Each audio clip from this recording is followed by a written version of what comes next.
참 묘한 일이지요. 가을이 깊어지고 겨울이 오면 나무들은 누가 시키지 않아도 스스로 잎을 떨굽니다.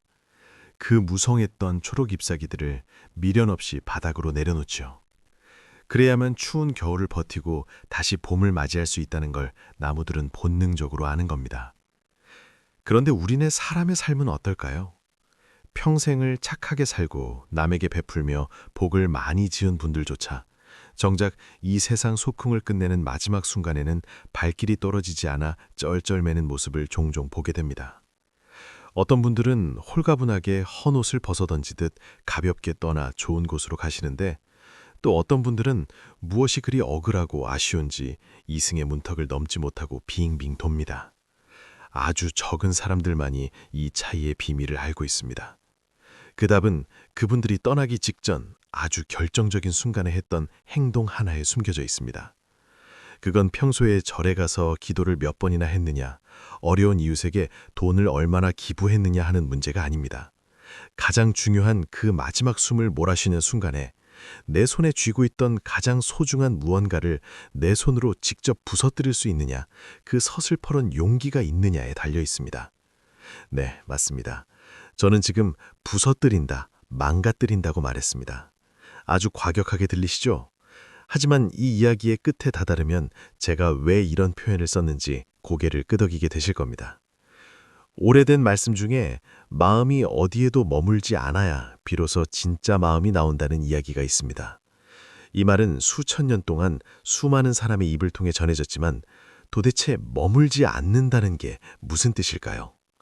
이건 세상을 등지고 가족도 친구도 다 모른 척하며 차가운 돌처럼 살라는 뜻이 아닙니다. 오히려 그 반대입니다. 온 힘을 다해 뜨겁게 사랑하고 치열하게 일하고 세상의 온갖 기쁨과 슬픔을 다 겪어낸 뒤에 마치 툭 털어낼 먼지 하나 없는 것처럼 깨끗하게 비워내는 것을 말합니다. 정말로 잘 비우는 분들은 생의 마지막 페이지를 넘길 때 아주 특별한 의식을 치릅니다. 그들은 자신의 발목을 잡는 것들, 평생을 보물단지처럼 애지중지했던 것들을 스스로 없애버립니다. 이건 무슨 대단한 종교의식도 아니고 깊은 산속 도인들만 아는 어려운 공부도 아닙니다. 우리에게 남겨진 가장 확실하고도 놀라운 삶의 마무리 방법이죠. 하지만 너무나 많은 사람이 뼛속 깊이 박힌 욕심과 두려움 때문에 차마 하지 못하는 일이기도 합니다.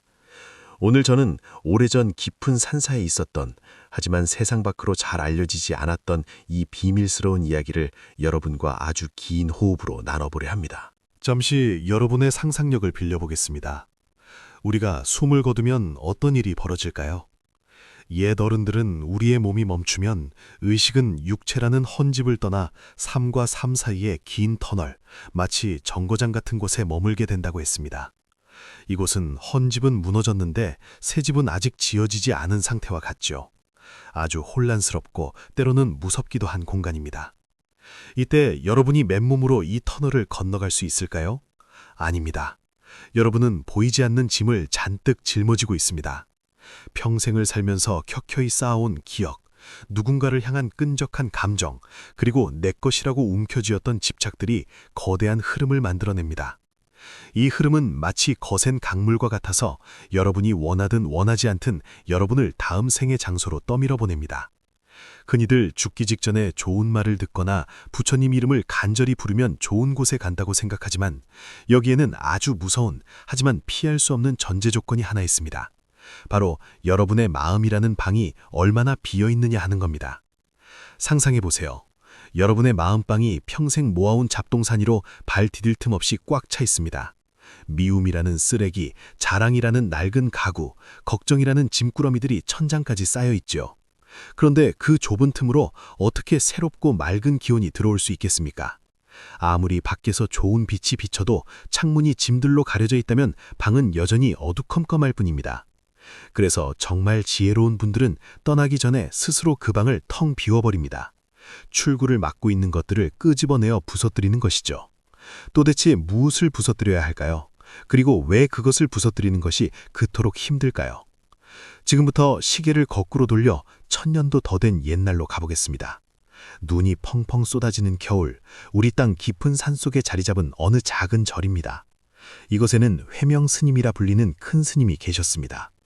이분은 15살 어린 나이에 머리를 깎고 들어와 30 즈음엔 이미 세상의 이치를 꿰뚫어 모르는 것이 없다고 소문난 분이셨습니다.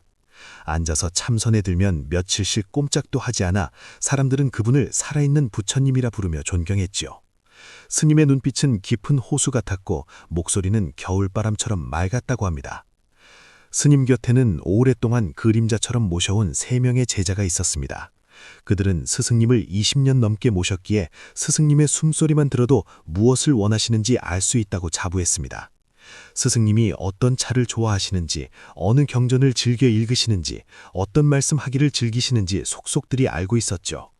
하지만 스님의 나이 73이 되던 해, 눈보라가 거세게 몰아치던 어느 겨울날 새벽이었습니다. 제자들의 이 믿음이 송두리째 무너지는 일이 벌어졌습니다. 동이 트려면 아직 멀었는데 칠흑 같은 어둠 속에서 다급한 노크 소리가 들렸습니다. 스승님을 밤낮으로 모시는 시자가 하얗게 질린 얼굴로 제자들의 방문을 두드렸습니다. 큰 스님께서 지금 당장 3분을 찾으십니다. 어서요! 평소 지병이 있으셨기에 제자들의 가슴은 철렁 내려앉았습니다. 올 것이 왔구나 싶은 마음에 옷도 제대로 갖춰 입지 못한 채 눈 쌓인 마당을 가로질러 스승님의 방으로 달려갔습니다. 차가운 새벽 공기가 폐속을 찔렀지만 추위를 느낄 겨를도 없었죠. 떨리는 손으로 방문을 열었을 때 그들은 그 자리에서 얼어붙고 말았습니다. 방 안은 화끈한 열기로 가득 차 있었습니다. 평소 검소하셨던 스님이 화로에 장작을 가득 넣고 불을 활활 피우고 계셨던 겁니다. 그 붉은 불빛 아래 해명 스님은 평생 아무도 손대지 못하게 했던 장롱 깊숙 한 곳에 숨겨두었던 낡은 나무 상자 3개를 꺼내놓고 계셨습니다. 스님은 아주 차분한 손길로 상자 안에 든 물건들을 하나씩 꺼내어 그 뜨거운 불길 속으로 던지고 계셨습니다. 타닥타닥 무언가 타들어가는 소리와 매캐한 연기가 방 안에 가득했습니다. 스님! 맞상저가 놀라 비명을 지르며 스님 앞을 막아섰습니다. 도대체 이게 무슨 일입니까? 그건 스님께서 평생 아끼시던 보물들이 아닙니까?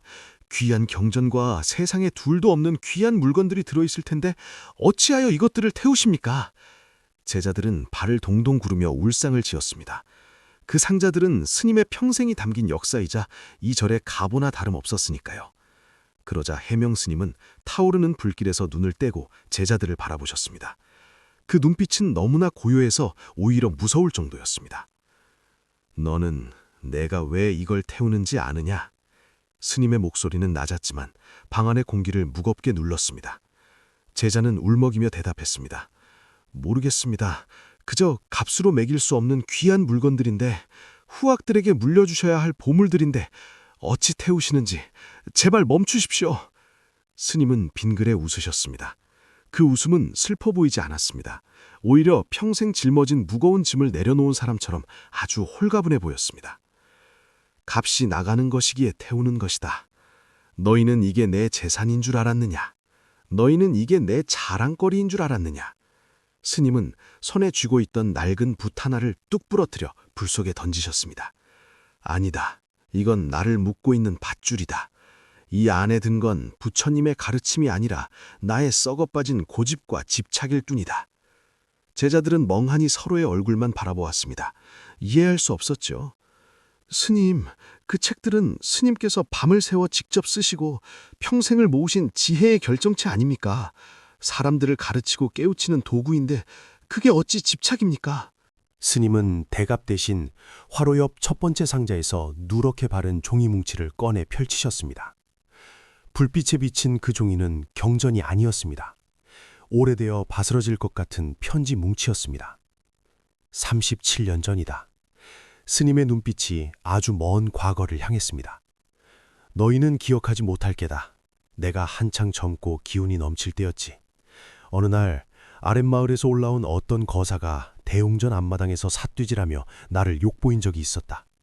나를 보고 가짜 중이라고, 내가 얻은 명성은 다 사람들을 속여서 얻은 것이라고 입에 담지 못할 욕설을 퍼붓고 갔었지. 스님은 씁쓸한 표정으로 편지를 만지작거렸습니다. 그때 나는 겉으로는 점잖은 척하며 허허 웃어넘겼다. 사람들에게는 바람이 불어 먼지가 일어난 것뿐이다 라고 말했지. 하지만 내 속은 그렇지가 못했어. 젊은 혈기에 억울하고 분해서 잠을 이룰 수가 없었다.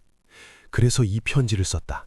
그 사람의 이름과 그날의 일을 낱낱이 기록해두고 언젠가 내가 진짜 큰 스님이 되어 그 사람 앞에 보란듯이 증명해 보이겠노라고. 네가 얼마나 어리석었는지 깨닫게 해주겠노라고 다짐하며 이 편지를 간직해왔다. 스님은 망설임 없이 그 편지 뭉치를 불 속으로 던졌습니다. 종이는 순식간에 검은 재가 되어 불길 속으로 사라졌습니다. 37년이 지났다. 그 사람은 진작 병들어 죽어 흙이 되었고 그의 무덤 위에는 잡초만 무성할 것이다. 그런데 보아라. 그 사람은 세상에 없는데 이 편지와 내 미움은 37년 동안이나 내 마음속에서 그리고 이 상저 속에서 시퍼렇게 살아있었다. 내가 이 편지를 보관한 것이냐 아니면 내 마음속에 독사를 키운 것이냐. 제자들은 그제야 스님의 깊은 뜻을 알아차리고 고개를 숙였습니다. 스님, 지금 마음 대청소를 하고 계시는군요. 스님은 고개를 끄덕이며 두 번째 상자를 여셨습니다. 그곳에는 낡은 장부책이 들어 있었습니다. 겉표지가 닳고 다른 그 장부에는 스님이 평생 절을 몇 개나 짓고 흉년이 들었을 때 쌀가마니를 얼마나 나누어 주었고 병든 사람 몇 명을 구했는지 아주 꼼꼼하게 날짜와 술자까지 적혀 있었습니다. 이건 나의 공덕장부다. 스님은 자조 섞인 웃음을 터뜨리셨습니다. 나는 좋은 일을 할 때마다 이 장부에 적어두었다. 겉으로는 나태해지지 않기 위해 기록한다고, 제자들에게 본보기가 되기 위해 남긴다고 말했지. 하지만 내 속마음을 들여다보니 그게 아니었어. 나는 이 공덕을 놓기 싫었던 게야. 내가 이만큼 훌륭한 사람이라는 증거, 내가 이만큼 세상에 기여했다는 자부심, 나중에 저승에 가서 염라 대왕 앞에 내밀 이력서, 그것을 차마 버리지 못하고 끌어안고 있었던 게야. 장부도 불길 속으로 던져졌습니다. 두꺼운 종이가 타오르며 불꽃이 높게 솟구쳤습니다. 내가 이만큼 좋은 일을 했다는 생각, 남들보다 낫다는 그 마음, 그게 갈수록 무거워져서 오히려 내 발목을 잡더구나. 나는 이렇게 착한데 왜 몸이 아픈가?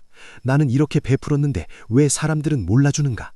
이 장부를 볼 때마다 그런 섭섭함이 독버섯처럼 피어올랐지. 마지막 세 번째 상자. 제자들은 숨을 죽였습니다.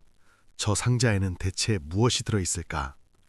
상자가 열리자 그 안에는 꼬질꼬질한 헝겊에 쌓인 작은 나무 불상 하나와 하얀 종이에 곱게 쌓인 머리카락 한 줌이 나왔습니다. 이건 내 어머니의 머리카락이다. 평생 흔들림 없던 스님의 목소리가 처음으로 가늘게 떨렸습니다. 눈가에 물기가 맺혔습니다. 50여 년 전 내가 부모님을 등지고 출가하던 날이었다. 눈보라가 치던 그날 어머니는 울면서 가위를 가져와 당신의 머리카락 한 줌을 잘라 내 손에 쥐어쥐었다. 글자도 모르고 부처님 법도 모르던 어머니는 이 못난 아들이 산에 들어가면 굶지는 않을까, 얼어 죽지는 않을까 걱정하며 평생을 사셨지. 당신은 아들이 부처가 될 거라 굳게 믿으며 기다리셨다. 방 안은 장작 타는 소리만 들릴 뿐 숨소리조차 들리지 않았습니다. 어머니는 40년 전에 돌아가셨다. 나는 어머니를 위해 수행한다고 했지만 사실은 내 그리움에 묶여 있었던 게야. 어머니에 대한 죄송함, 보고 싶은 마음, 그 끈질긴 인연의 끈을 놓지 못하고 이 머리카락을 부적처럼 지니고 있었다. 나는 중생을 구하기 위해 돌을 닦은 것인가? 아니면 어머니에게 떳떳한 아들이 되기 위해 돌을 닦은 것인가? 스님은 떨리는 손으로 불상과 머리카락을 한동안 어루만지셨습니다. 그리고는 눈을 질끈 감고 그것들마저 불 속으로 넣으셨습니다. 매캐한 냄새가 났지만 스님의 얼굴은 아이처럼 맑아졌습니다. 얘들아, 나는 겉보기에 남부러울 것 없이 살았다.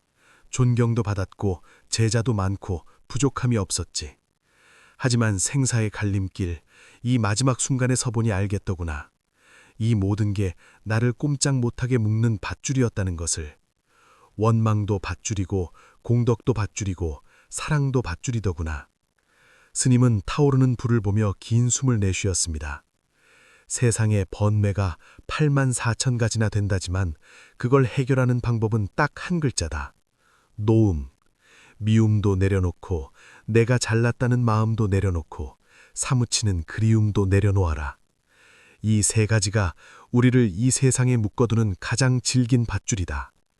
내려놓으면 바람처럼 자유로워지고 못 놓으면 무거운 돌덩이처럼 가라앉아 영원히 그 자리에서 맴돌게 된다. 제자 중 막내가 울며 물었습니다. 스님, 그럼 저희도 지금 다 버려야 합니까? 스님이 떠나시면 저희는 무엇을 의지하고 삽니까? 스님은 자애로운 눈으로 제자들을 둘러보셨습니다. 아니다. 지금 당장 억지로 다 갖다 버리라는 게 아니야. 너희는 아직 젊고 해야 할 일이 남았다. 다만 이것만은 명심하거라. 내려놓아야 할 때가 오면 그때는 반드시 내려놓을 줄 알아야 한다는 것이다. 나처럼 평생 꽁꽁 싸매고 있다가 마지막에 허둥지둥 태우지 말고 살아있는 동안 미리미리 연습해두거라. 손에 쥔 것을 펴는 연습을 말이다. 그로부터 3일 뒤 해명스님은 가부좌를 튼 채로 고요히 눈을 감으셨습니다. 스님이 떠나신 자리에서는 향을 피우지 않았는데도 말로 표현할 수 없는 맑은 향기가 났다고 합니다. 나중에 제자들은 스님의 텅 빈 방에서 작은 쪽지 하나를 발견했습니다. 거기엔 딱 한 줄이 적혀 있었습니다. 칼 곳도 없고 머물 곳도 없다. 그러니 걸림없이 간다. 이 이야기는 불가에서 아주 오랫동안 입에서 입으로 전해져 내려왔지만 시간이 흐르면서 스님이 태우신 세 가지 물건의 진짜 의미는 점차 희미해졌습니다. 오늘 제가 이 오래된 이야기를 다시 꺼낸 이유는 지금 우리가 사는 이 시대가 해명 스님의 시대보다 훨씬 더 많은 것을 짊어지고 살아가기 때문입니다. 해명 스님이 태우신 세 가지 기억하시나요? 그것은 사실 우리 마음을 병들게 하는 세 가지 독과 정확히 연결됩니다. 원망, 공덕에 대한 집착, 그리고 사랑하는 사람에 대한 끈질긴 걱정이지요. 첫 번째, 원망입니다. 한번 여러분의 마음을 들여다보세요. 누군가 나에게 상처를 주었나요? 억울한 말을 들었나요?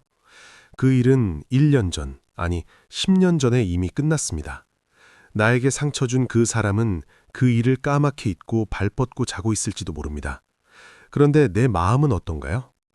여전히 그 과거의 시간을 붙들고 그 장면을 수백 번, 수천 번 되감게 하며 괴로워합니다. 해명 스님이 37년 묵은 편지를 태웠듯이 우리도 마음속에 그런 편지를 쓰고 있는 건 아닐까요? 놓는다는 건 억지로 용서하고 화해하라는 게 아닙니다. 그냥 흘러가게 두는 것입니다. 그래, 그런 일이 있었지. 하지만 그건 지나간 바람이다 하고 내 마음의 창문을 열어 환기하는 것입니다. 두 번째, 내가 한 일에 대한 집착, 즉 공덕에 대한 마음입니다.